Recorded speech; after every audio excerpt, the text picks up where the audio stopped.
সবকিছু চিন্তা ভাবনা করেই করে যে আমি যে নামাজ পড়ি কাকে খুশি করার জন্য। আজকে যে আমরা আল্লাহর ঘরে আসছি কাকে সন্তুষ্ট করার জন্য, আর অন্য কোনো উদ্দেশ্য আছে? নামাজ শেষে কি মসজিদের গেটে সবাইকে টাকা দেওয়া হবে? নগদ কোনো পুরস্কার আছে? নাই। আমি যে চিন্তা করি, যে চিন্তার কারণে আমি যে দলিল আমার সামনে রাখি, যে আমার দলিল হলো আমি আল্লাহকে ভালোবাসি, আমি কোরআনকে মহব্বত করি, আমার ভিতরে আল্লাহর ভালোবাসা আছে বিধায় আমি আল্লাহর অনুসরণ করি। এই অনুসরণটাকেই যে আমাদের দিন সবচেয়ে মুখ্যভাবে দেখা হবে। এজন্য আল্লাহ রাব্বুল আলামিন বলেন, সেদিন তার আমলের রেকর্ড এবং তাকদীর যেটা ছিল তার জন্য লৌহে মাহফুজে সংরক্ষিত, এই রেকর্ড এবং তাকদীর দুটাকে সমন্বয় করে আল্লাহ রাব্বুল আলামিন তার বিচার করবেন।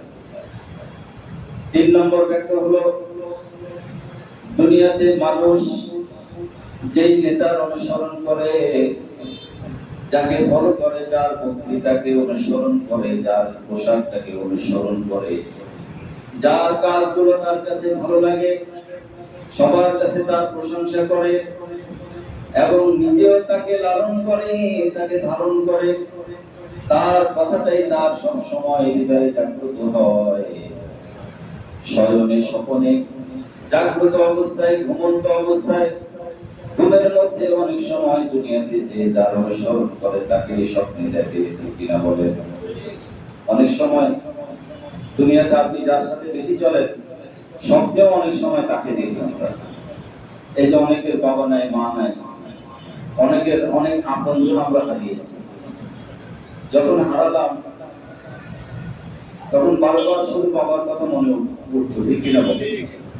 মাকে যখন হারালাম বারবার শুধু মায়ের কথা মনে উঠে। আহা, যদি মা থাকতো একটু মা বলে ডাকতাম। মা আমাকে বলতো, বাবা কি খাবি, কোথায় গেছিলি, কোথায় যাবি? মা আমার খোঁজ খবর নিত। এখন এই খোঁজ খবর নেওয়ার মতো, ওই মাতৃত্বের ডাক দেওয়ার মতো আর আমার ঘরে কেউ নেই। এরকম মাঝে মাঝে মনে হয় কি হয় না? তো সেই জন্য এরকম একটা ভালোবাসা, দুনিয়ার যেই যার প্রতি যার যত বেশি ভালোবাসা রয়েছে, ওই ভালোবাসার বিচারে আল্লাহ রাব্বুল আলামিন কিয়ামতের দিন তার সাথে হিসাব করবেন। এই গেল 3 নম্বর। এজন্য দুনিয়াতে আমি যাকে নেতা নির্বাচন করব, আমি যার ফলো করব, আমি যার ফলোয়ার, তাকে আগে দেখে নেব সে কি সত্যিকার অর্থে মানব দরদি কিনা, মানুষের সাথে তার কথা বসা কেমন, আল্লাহর সাথে তার সম্পর্ক কেমন, রাসূলের সাথে তার সম্পর্ক কেমন, তার আচার আচরণ কেমন, তার সৎকর্ম কেমন, এটাকে আমাদের সবার আগে দেখতে হবে, ঠিক কিনা বলেন? আল্লাহ রাব্বুল আলামিন সূরাতুল হুজুরাতের মধ্যে মানুষের সৃষ্টির কথা তুলে ধরেছেন। ইয়া আইয়ুহান নাস ইন্না খালাকনাকুম, হে মানব সম্প্রদায়, নিশ্চয় আমি তোমাদেরকে সৃষ্টি করেছি মিন যাকারিন ওয়া উনসা, একজন পুরুষ একজন নারী থেকে। পুরুষ এবং নারী দুজনের সমন্বয়ে তুমি দুনিয়াতে আসছো এবং তোমাদেরকে বিভিন্ন জাতি উপজাতি, বিভিন্ন দলে দলে, বিভিন্ন গোত্রে গোত্রে, বিভিন্ন শ্রেণীতে বিভক্ত করে দিয়েছি। লিতাআরাফু, যাতে তোমাদের একটা পরিচয় থাকে, তোমরা কোন দল, তোমরা কোন জাতি, তোমরা কোন দেশের, কোন গোত্রের, কোন বর্ণের, কোন আদর্শের, এটা যেন তোমাদের নিজেদের মধ্যে একটা পরিচয় থাকে। স্বাভাবিকভাবে আমরা যখন চলাফেরা করি, যাকে দেখতে পাই, সবার আগে আমরা চিন্তা করি লোকটা কোন দল করে, লোকটা কেমন, লোকটা কোন পন্থী, ঠিক কিনা বলে? আমরা শুধু চিন্তা করি, আগে ভাবি না লোকটার মধ্যে আল্লাহর ভয় আছে কিনা, তার আগে আমি ভাবি সে আমার দলের লোক কিনা, ঠিক কিনা বলে? এই চিন্তা আমাদের সবার ভিতরে কম না বেশি? আল্লাহ রাব্বুল আলামিন সে কথা বলছেন যে প্রত্যেকেরই একটা পরিচয় থাকবে। সে অমুক দেশের অমুক গোত্রের অমুক বংশের ছেলে, কিন্তু আসল পরিচয় হলো ইন্না আকরামাকুম ইনদাল্লাহি আতকাকুম। তোমাদের মাঝে আমার কাছে সবচেয়ে বেশি সম্মানী, সবচেয়ে বেশি প্রাধান্য পাবে যার ভিতরে আমি আল্লাহর ভয় থাকবে। ইন্না আকরামাকুম ইনদাল্লাহি আতকাকুম। দুনিয়াতে তুমি যা কিছু করো না কেন, তুমি কোন বংশের মানুষ, কোন দল করে আসছো, সেটা আমার কাছে কর্তব্য নয়। আমার কাছে সবচেয়ে বেশি প্রাধান্য পাবে তুমি সত্যিকার অর্থে আমার ভয় নিয়ে দুনিয়াতে চলছো কিনা। গোপনে প্রকাশ্যে কেউ দেখুক অথবা না দেখুক, সর্ব অবস্থায় তোমার ভিতরে তাকওয়াওয়ালা জীবন ছিল কিনা। এই তাকওয়াওয়ালা জীবনটাই দুনিয়া এবং আখিরাতে আল্লাহর কাছে সবচাইতে বেশি প্রাধান্য এবং সবচাইতে বেশি মুখ্য বিষয় থাকবে, ঠিক কিনা বলেন। 4 নম্বর ব্যাখ্যা হলো, দুনিয়াতে মানুষ বিভিন্ন দল, বিভিন্ন মতাদর্শী হয়ে থাকে। শুধুমাত্র বাংলাদেশে প্রায় 100 রাজনৈতিক দল আছে, আছে না নাই? আরো বেশি আছে মনে হয়, হ্যাঁ মাশাআল্লাহ, প্রায় শতাধিক এদেশে রাজনৈতিক দল আছে। এছাড়া বিভিন্ন দল উপদল বাংলাদেশের এই বহুজাতীয়, বহুদলীয় এবং বহুগোত্রীয় বৈচিত্র্যের একটি সমারোহ এই বাংলাদেশ, বলে আলহামদুলিল্লাহ। আমাদের দেশের মানুষদের এত মত, এত দর্শন, এত চিন্তা পৃথিবীর অন্য কোনো দেশে আছে কিনা সন্দেহ আছে। এজন্য আল্লাহ রাব্বুল আলামিন বলছেন, বিইমামিহি, তোমাকে আমি ডাকবো, আসো অমুক দলের মানুষ, তোমরা চলে আসো।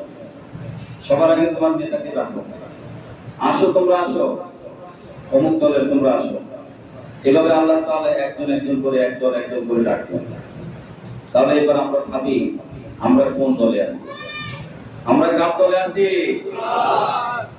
যদি আমি চিন্তা করি, সত্যিকারে ভাই, দুনিয়াতে আমি যার সাথে চলাফেরা করি, যাকে মহব্বত করি, যাকে ভালোবাসি, যার সাথে আমার লেনদেন, ওঠা বসা, কাজ করব, সে কি সত্যিকারে আমার জন্য পরকালের নাজাতের কারণ হবে কিনা?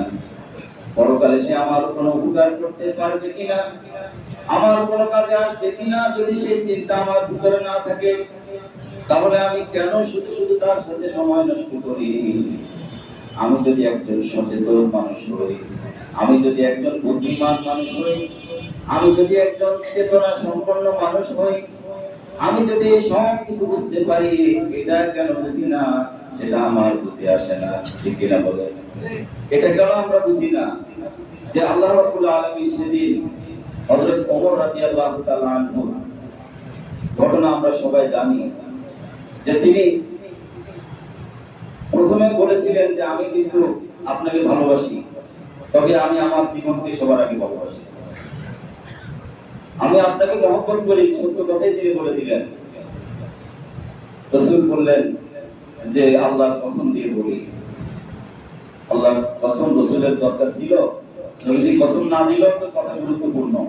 আল্লাহ তাআলা কোরআনে অসংখ্যবার কসম করেছেন। আল্লাহর জন্য কসমের প্রয়োজন আছে? আল্লাহ তাআলা যে কথা বলেন সেটাই তো গুরুত্বপূর্ণ। কেন তিনি কসম করলেন? এটা কসম করেছেন আমাদের জন্য, আমরা যেন বুঝতে পারি যে আল্লাহ তাআলা কথাটা ফজরের কসম করেছেন, তিনি শহরের কসম করেছেন, নগরের কসম করেছেন, এবং সময়ের কসম করেছেন, যুগের কসম করেছেন। তিনি বলেছেন কসম দিয়ে সকল মানুষ ক্ষতিগ্রস্ত, শুধুমাত্র 4টি গুণ যার মধ্যে থাকবে সেই একমাত্র সফল কাম। কয়টি গুণ? 4টি গুণের অধিকারী। 1 নম্বর হলো স্বচ্ছ ঈমান, 2 নম্বর হলো আমলে সালেহ, নেক আমল, 3 নম্বর হলো পরস্পর একে অপরের প্রতি সহনশীলতা আহ্বান করা, অথবা আর একটা হলো যে সততার প্রতি, সৎ কাজে মানুষকে একে অপরের প্রতি আহ্বান করা, সৎ কাজে মানুষকে সাহায্য করা। এই চারটি গুণ যার মধ্যে থাকবে আল্লাহ রাব্বুল আলামিন কসম দিয়ে বলেছেন তারা অবশ্যই সফলকাম, তারা কোনো ক্ষতিগ্রস্ত না, তারা ক্ষতির মধ্যে নাই। সুবহানাল্লাহ। এজন্য আল্লাহ রাব্বুল আলামিন বলেন বিইমামিহিম ফাউলাইকা ইয়াকরাউনা কিতাবাহুম, যেদিন ভালো মানুষ যারা, ভালো দর্শন যারা চিন্তা করে, ভালো চিন্তা যাদের মধ্যে আছে, সেদিন আল্লাহ রাব্বুল আলামিন তাকে সাদর সম্ভাষণ জানাবেন, ওয়েলকাম জানাবেন এবং তাকে রিসিভ করে নিয়ে যাবেন ফেরেশতাদের মাধ্যমে। ফেরেশতারা সবাই তাকে রিসিভ করবে, আহলান সাহলান বলে তাকে ডেকে নিবে এবং আল্লাহ রাব্বুল আলামিন খুশি হয়ে আমলনামাটা ডান হাতে দান করে দিবে। সুবহানাল্লাহ। ডান হাতে যদি আমলনামা থাকে আল্লাহ রাব্বুল আলামিন তাকে সাকসেস করে দিবেন সেই সফল। কিনা বলেন? অপরদিকে যে দুনিয়াতে এই হিসাব ঠিকমতো মিলাতে পারে নাই, দুনিয়াতে নেতা নির্বাচন করতে পারে নাই, যার অনুসরণ করবে সে তো কখনো তাকে নামাজের দিকে ডাকে না, কখনো তাকে সৎ কাজের দিকে ডাকে না, কখনো তাকে ভালো কাজের দিকে ডাকে নাই। সব সময় ডেকেছে তার কাজের মধ্যে, তার যখন স্বার্থ পুড়িয়ে গেছে আর তাকে দরকার নাই। এরকম আছে না নাই? বিপদের সময় সবাইকে ডাকে আসো আসো আসো, যখন সে বিপদ থেকে উদ্ধার পেয়েছে, মুক্তি পেয়েছে, আর কারো কোনো খবর নাই, সে একা সব কিছু অর্জন করে একাই ভালো আছে। ঠিক কিনা বল? এজন্য মুহতারাম হাজিরিন, আল্লাহ রাব্বুল আলামিন আমাদেরকে সতর্ক করেছেন আমরা সামনের সময় একটু চিন্তা করব যে আমরা এখন অতীতে যা কিছু করেছি সেগুলো নিয়ে হিসাব করব। আমরা অবশ্যই সচেতন মানুষ, এদেশের মানুষ অবশ্যই সচেতন। ঠিক কিনা বলেন? এই সচেতনতা যেন আমাদের চূড়ান্ত পর্যায়ে থাকে। আমরা চাই আল্লাহ রাব্বুল আলামিন যেন সবসময় আমাদের উপর রহমত নাযিল করেন। আল্লাহর রহমত পেতে হলে অবশ্যই আমাদেরকে যারা রহমত প্রত্যাশী তাদের সাথে থাকতে হবে, তাদের সাথে আমাদের উঠা, তাদের সাথে আমাদের চলাফেরা থাকতে হবে। তাহলেই আমি দেখতে পাবো আমার ডানে একজন আল্লাহর ওলি, আমার বামে ইমাম সাহেব, আমার সামনে একজন মুহাদ্দিস সাহেব, আমার সামনে একজন ভালো মানুষ। একজন ভালো মানুষের সাথে সেদিন যদি হাসর হয়, এর চেয়ে বড় সফলতা কিছু হতে পারে না।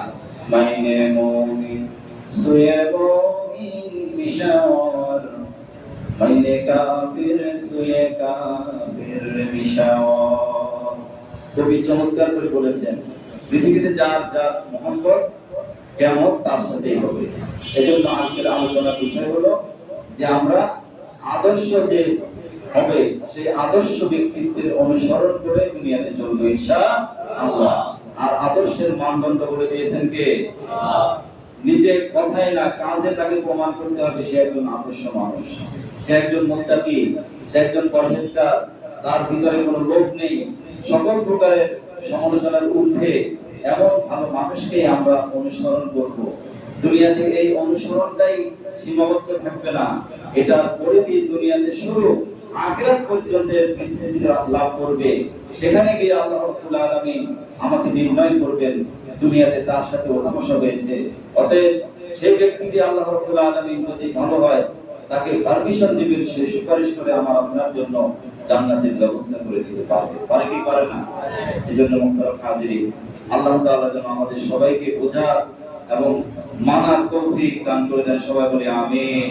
আলহামদুলিল্লাহি রাব্বিল আলামিন। আসসালামু আলাইকুম ওয়া রাহমাতুল্লাহি ওয়া বারাকাতুহু।